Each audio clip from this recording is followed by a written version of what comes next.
Hello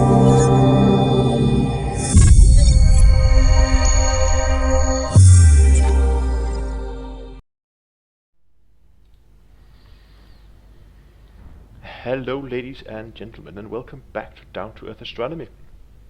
We're continuing our series of looking into exploration and my in-depth exploration guide. And today I'm going to give some of the few tips and tricks that I picked up along the way when I'm out exploring. And an important thing when you're exploring is to get into some kind of a rhythm, because otherwise this is you're gonna make mistakes. You need to get this as a rhythm. You need to learn this by heart.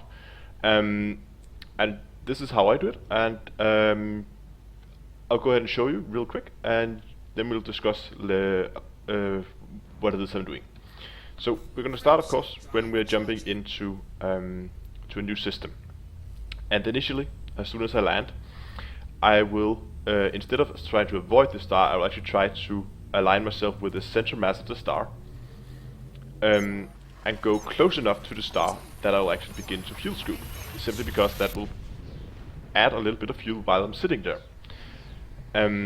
At the same time, I have attached my scanner to my main firing button. So as you can see here, I approach, target the center mass, go close enough that my fuel scoop starts, and then I throttle down completely. And all the time I have been holding down my main firing button to do the initial scan. I will then also normally select the star as soon as possible, which will start the initial scan of the star. While the star is scanning, you can actually still go into the system map. Now I've spent a lot of time here already, so I have to be careful that I don't go too close to the star and overheat. But you can still scan the star while you are inside the map. So I'll have a quick look at the planets, and there's nothing here that I think looks interesting. So I'm gonna go out, and now I'm done scanning the star, and I'll move away. And that's simply because you get more money for actually doing a complete scan of the surface of an object than you do from actually just discovering with the normal discovering scanner. And I'll try to go into more details on what objects are actually interesting to scan, and how you can actually identify them. So in case there was something interesting in the system, I would of course have targeted that, and we'll go out and I'll do a surface scan, and depending on the size of the object you have to be in a certain distance away from it. But in this case there was not really anything interesting, and here comes the second point. If you go into the menu, go into options, go into controls, and I think it's under here, miscellaneous. I can't remember. This is a place where you can set target next system in route. Maybe it's targeting. Here, target next system in route. That's a very useful. I don't think it's set by default, but go in, set that. I'm running with a stick and throttle, so I map this to a button on my joystick. So we go back into the game. There we go. So let's say, for instance, that I have targeted the planet, like that one, and I've been out there, I've been exploring it, and now I'm ready to move on. So instead of having to go into the galaxy map and select the next system, I'll just have a button that will automatically select that system. This will save you a lot of time. And then we can go ahead and we can jump to the next system. So that's pretty much my rhythm. I will go through it again. I'll go to the star and I'll align to the center mass, lock it up as soon as I can to begin the initial scan, and I'll kill my throttle as soon as I'm within fuel scooping range. Then I will open up my system map, check for planets, once I've found if there's anything interesting or not. I will either target that planet and go out and check it, or I will move away from the star and get on to the next system.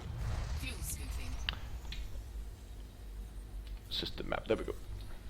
Now, in case you spot something, keep in mind that it takes some time for this scan to complete, so don't just select something right away, then you won't complete the scan. Give it some time to finish, Obviously there's nothing here, but the scan is done and we can move on. So, what objects should you go for? Well, I'm not sure about the exact prices, and I think they vary a lot. But in general, the stars are not that valuable.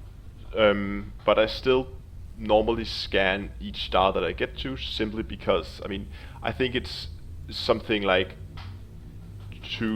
between 2 and 10,000 you can get, depending on the star type, if I recall correctly. Don't quote me on that. But you can look up. There are plenty of threads on the forum where you can see the actual prices, but they vary. So I think they might have changed over time, or people not really don't really agree on the actual prices. But I normally just scan the stars because, I mean, it's a nice passive income, and I'm sitting here anyway. 30 objects, nice. I'm sitting here anyway looking at the system map, so why not? Why not just get that extra money? Now, when we're looking at the planets, what I would normally look at is, of course, we're looking for primarily Earth-like planets, and you can clearly recognize those because they would look a lot like Earth. You can sometimes confuse them from water worlds, but they are also fairly valuable. So those are the ones I go for. So the bluish planets, small bluish planets, not the big, large, gassy ones.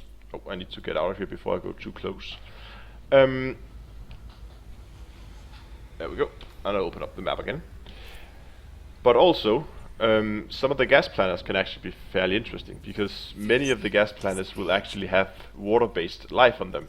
And an easy way to spot them, I don't think any of these have life on them, but you could spot the planets with life on because they have very clear spots on the surface. This might actually have.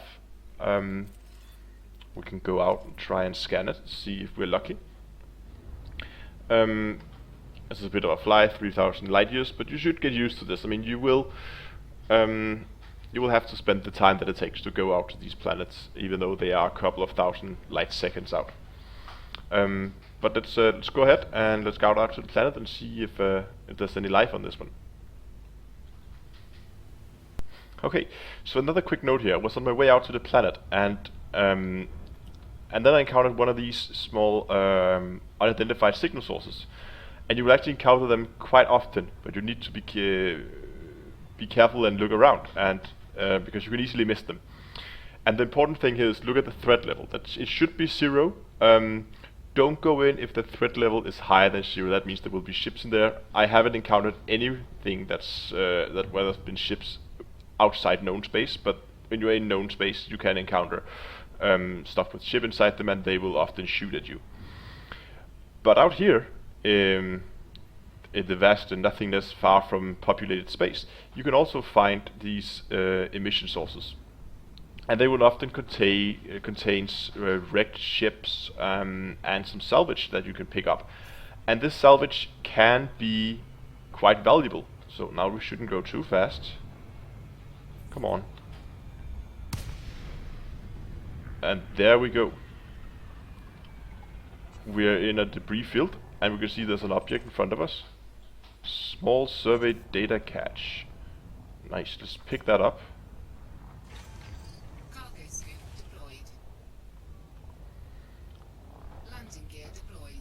And as you can guess, these come in different sizes. They come in small, medium, and large. And I think the idea is this should be a wrecked site from a previous explorer, and this is basically all his data that he's been collecting that you're going to pick up. And there we go. You can have a look at the debris field here. Do be careful when you fly around in here that you don't fly into something, because if you're like me flying without a shield, this could be very catastrophic. I almost did that right there. So don't just boost around it here, because some of the objects can be hard to see. But let's look at those, the small object we picked up. So, oh, there we go. Small survey data cache. So these will sell for around 4,000, which is not too much. But I mean, it's an extra 4,000 once you get home. Keep in mind though, this is stolen goods, so you should find a place with a black market. And what I suggest you do is, once you get back to populated space, you find probably the first system that you get to with a black market, find an outpost, go in there, sell it, so don't fly around with it for too long in case you get scanned. So, but you can also find them in medium and large sizes, and I think the large size can sell for something like 150,000 credits, which is nice if you find one of these. I haven't found anyone on this trip. I've found them on previous trips, so they're definitely out here, and you can find them, and it's a nice addition to get 150,000 credits just for doing a quick stop. So keep your eyes open for unidentified signal sources as you fly around. They can pop up pretty much anywhere in the system. But let's move on. We're on our way out to a planet, so we'll just continue out there, and you guys can join me once I'm there.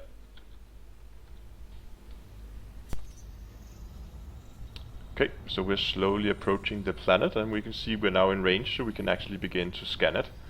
I'm going to slow down a bit. And the closer you are, the faster the scan will complete. So just keep approaching until the scan completes. So this was just a normal gas giant, no life on it, unfortunately. I often, once I'm out here, I'll often scan some of the moons, simply because it doesn't take long and it's just some extra credit. Again, it's not much, but I mean, if you return of you scanned like hundreds and hundreds of objects, it will all add up, and it should give you a nice profit at the end. So, oh, was that another signal source? Unexplored? No, that's another planet. Damn it. Wouldn't have been that lucky to get two signal sources in the same system, would I? So yeah, I'll try to. Whoa. It's a bit too close. I'll try to find some more interesting planets, so you can get an examples of what I'm looking for when I'm flying around out here.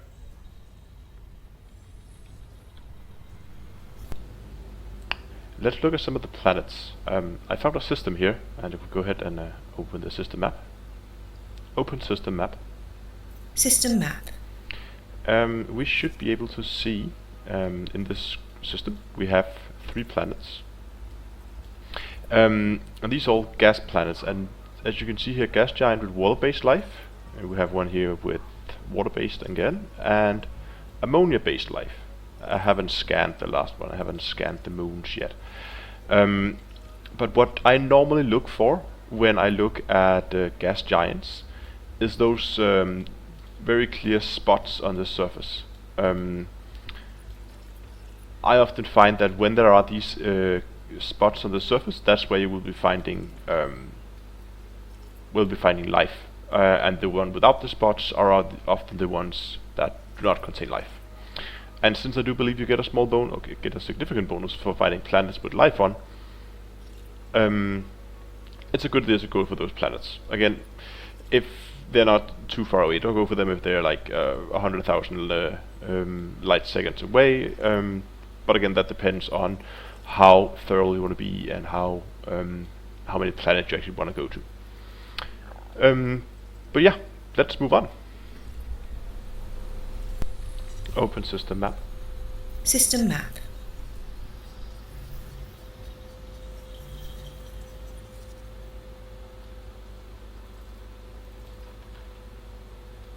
Oh, that looks interesting. That looks very interesting.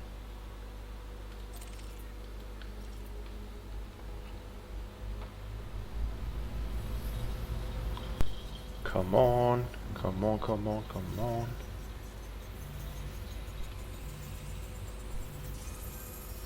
Yeah, Earth-like. Nice. And I think it was unexplored, wasn't it? Open system map. System map.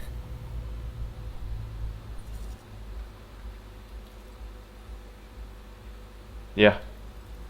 So no one has found this planet, so we're gonna get a nice bonus for this.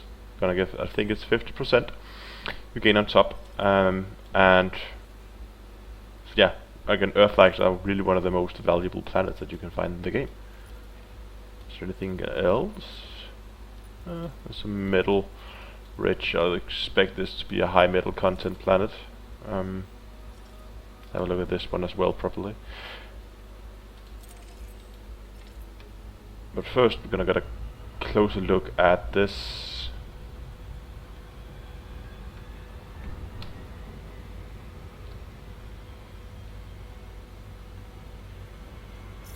Look at that.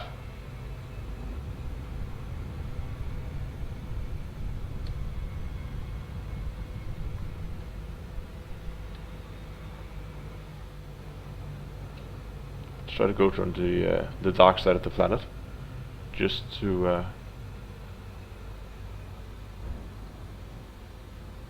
have a look. You never know what you find.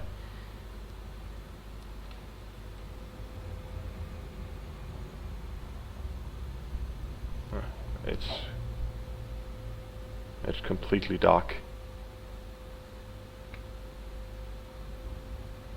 So even though it's an Earth-like and it's probably suitable for human life, there's no one here at the moment. Anyway, that's the first one I found on this trip at least. Found several on my previous trip, and I hope I will find more of these beautiful planets further along. But yeah, again, you can often identify the planets from the system map when you look at it. So that's an easy way to do it. You can sometimes confuse them for water worlds, but again, water worlds are again fairly valuable, so it's not too bad. I'm gonna keep exploring this system for a bit, and then I'm gonna move on. So I found a planet. It's a bit close to the star, so I don't think it's an Earth-like. Might just be a water world, but it looks interesting at least. So I'm heading up there, 2,000 light seconds before I'm there. But again, I'll just show it to you again here. Those are the kind of planets that I would normally be looking for. So with a bluish color that looks kind of similar to what you would expect an Earth-like planet to look at. Again, I think it's a bit close to its parent star to actually be an Earth-like, but you never know. You might be lucky. I think it's an M class, M-class star. So there might be a chance that we find something good here. Need to go in and target it again.